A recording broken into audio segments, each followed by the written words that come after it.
पासून लांब राहण्याचा आजचा आमचा 4था दिवस. सकाळचा ब्रेकफास्ट करत होतो आम्ही. ब्रेड, पीनट बटर, दूध आणि म्युस्ली. हा आमचा सकाळचा ब्रेकफास्ट होता. नंतर आनंदनं कॉफी बनवली आणि त्याने कॉफी सांडून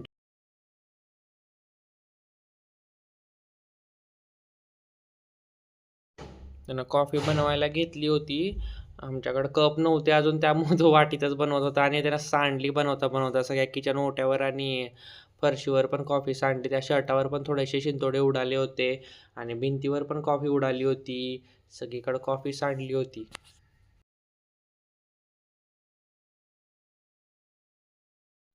त्यालाच फरशी पण आणि किचन ओटा पण पुसायला लावला, कारण त्यानं सांडली होती म्हणल्यावर केलं त्यानं साफ सगळं. आणि फरशी पुसून झाल्यानंतर त्यानं वापस अजून एकदा कॉफी बनवली. ही मस्त झाली होती कॉफी. मी आणि आनंद दोघंच पिलो. हर्षलनं तर काय आज कॉफी पिली नाही. छान झाली होती कॉफी, एकदम मस्त. हर्षल काय थोडासा आजारी वाटत होता आज, त्यामुळं कॉफी तर मस्त झाली ती. नंतर निघालो आम्ही क्लासला.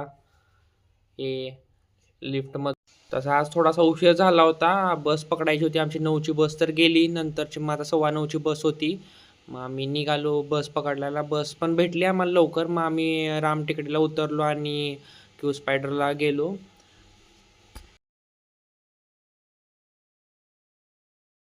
आणि पोचल्यावर लिफ्टमध्येच आम्हाला सोया भेटला. 7व्या फ्लोअरला आमचा क्लास होता. मग आम्ही प्रेझेंटी लावली.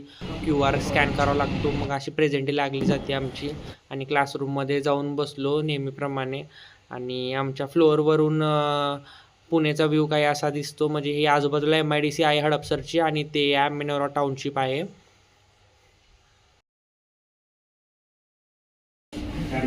क्लास संपला. मग आता आम्ही घराकडे निघालो. लवकर बस म्हणजे लगेचच बस भेटली आम्हाला. आम्ही फास्ट एकदम पळत पळत जाऊन बस पकडली. बसमध्ये आता गर्दी पण नव्हती, त्यामुळं जागाही मिळाली आम्हाला बसायला. आणि मग आम्ही पोचलो आमच्या घरी. आणि आमच्या रूममध्ये अजून आरसा नाही आहे, त्यामुळं आम्ही लिफ्टमध्ये येऊन भांग वगैरे पाडतो. लिफ्टमध्ये लिफ्टचा वापर आम्ही आरशासारखा करतो.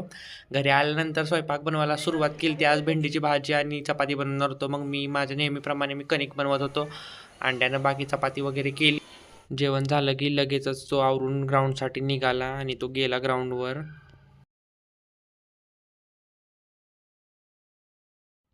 त्यानंतर मी पुन्हा प्रॅक्टिसला परत गेलो होतो आणि नवीन अकॅडमी मी पुण्याला जॉईन केलो. आणि गेल्या गेल्या इथं लहान पोरांची मॅच चालू होती. तर थोड्या वेळानंतर मी वॉर्मअप केलो माझा. खूप दिवसानंतर प्रॅक्टिस करत होतो म्हणून मी गेल्या थोडे हिटिंग ड्रिल्स केले, जे की टायमिंग आणि कंट्रोल सुधारायला मदत करतात. मग मी थोडे ड्राईव्स मारले आणि ड्राईव्हवर फोकस केलं. स्ट्रेट ड्राईव्ह, कर्व ड्राईव्ह आणि बॉल बॅटीच्या मिडलला लागायचा आवाज एक नंबर येत होता. म्हणजे असं सुकून टाईप वाटत होतं.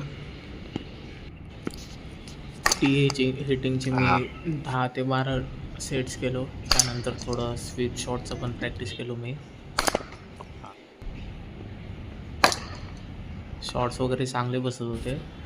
त्याच्यानंतर एक 20-30 बॉल खेळलो मी आकाशला सांगितले की थोडंफार थ्रो डाऊन करायला, जेणे की खूप दिवसानंतर मी प्रॅक्टिस करत होतो म्हणून माझं थोडं कॉन्फिडन्स बिल्ड होईल आणि शॉट्स चांगले कनेक्ट होत होतं. ते बॉल पण बॅटीला मिडलला कनेक्ट होत होता आणि एक नंबर वाटत होतं, कारण की सगळे बॉल नवीन होते आणि जो हिट झालेला आवाज येत होता तो एक नंबर येत होता. प्रॅक्टिस सेशन झाल्यानंतर मी कूलडाऊन केलो आणि बस काही भेटली नाही. मग रिक्षाने घरी गेलो. 8 वाजता पोचलो. संध्याकाळचं जेवण काय असं झालं होतं. भाजी छान झाली ती, पण चपातीनं सगळ्या कडकच केल्या होत्या. म्हणजे सगळ्या अशा जाड पण झालत्या आणि कडक पण झालत्या. मग ज्या चांगल्या झाल्या होत्या त्याच खाल्ल्या आणि बाकीच्या कुत्र्याला फेकून टाकल्या खिडकीमधनं बाहेर. माझ्या दातामध्ये चपाती अशी घुसली होती एकदम कडक झाल्या असल्यामुळं.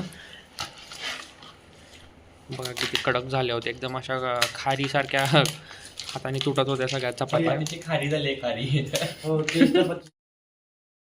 जेवण झालं की नंतर बाहेरून कोल्ड्रिंक्स आणल्या होत्या. मग आम्ही सगळे कोल्ड्रिंक्स प्यायलो आणि मग रील बघता बघता एक रील आली होती की असं करंट तयार होतो आणि गॅसला टच केल्यानंतर गॅस पेटतो.